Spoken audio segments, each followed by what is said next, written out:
It is really my aim with these morning musings and night musings to just make mystical phrases more understandable.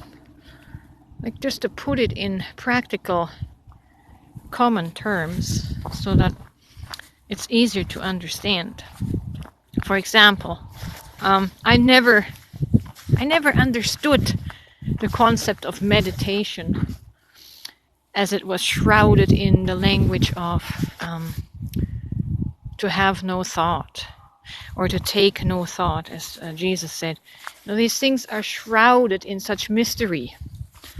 And often our mind is going to try to take over even this practice of taking no thought. What it is meant to do is to disengage the conscious mind, the thinking mind. It's not that thinking is bad, but thinking comes from, I think, the frontal lobe in our brain, the cognitive, logical, critical center responsible for critical thinking and problem solving. That's the conscious mind. And to take no thought is to find a means to disengage this critical thinking gatekeeper. And meditation, or to take no thought, is shifting the brain, the mind, into the subconscious, the non-thinking, but more of the feeling part in the brain, right? And I find I do that best in my life's practice is when I wash dishes, or I pull weeds in my garden, or drive the tractor to feed hay to the horses. That puts me in a quote-unquote mindless state, conscious mindless.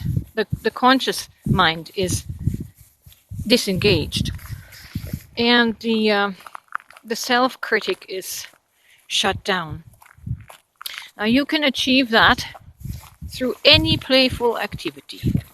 For me, it is gardening, or just being out among the animals. It's just a space where you disengage from that critical logical mind and just allow your soul to express, your feelings to express. Right? It's not an emotionless way of being. It's just to not have that frontal lobe active all the time. And that's why I often in the morning when you first wake up, that frontal lobe part of the brain is not awake yet. And so quite often you will then hear your soul speak to just express from that unrepressed area in your soul, in your heart. So that is what that take no thought actually means, is allow yourself to be engaged in mindless activities, playful activities, things that give you joy, that have you focus on the joy rather than on the problems of the world. And you'll learn so much about yourself from that playful state. That when we're in that playful, blissful state, we're not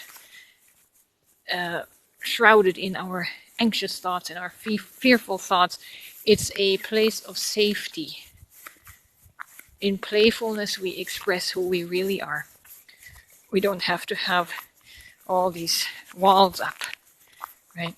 That's the safety of play. So yeah, it doesn't have to sound like this spiritual experience, this spiritual exercise. Just allow yourself playful moments in your day. That is meditation. That is when you see the glimpses of your inner child come out. And the more often you can do that, the more and more you get to know your true self. Not the self that has to comply and conform to what society dictates, what your job dictates. Like when we're in that critical, in that logical mind, in that thoughtful mind, We're all busy about how to conform, how to fit in with what is demanded and expected of us. When you are in a playful state, in a playful, creative state, not relaxing in front of the TV, because then you're having your subconscious spoken to instead of letting your subconscious speak, and you're just receiving more programming from outside. You want to let your soul speak in that playful atmosphere and environment. So yeah, practice playfulness throughout your day.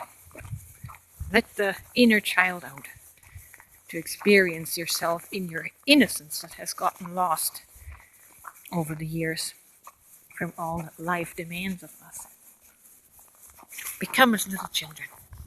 Then you will enter the kingdom of heaven.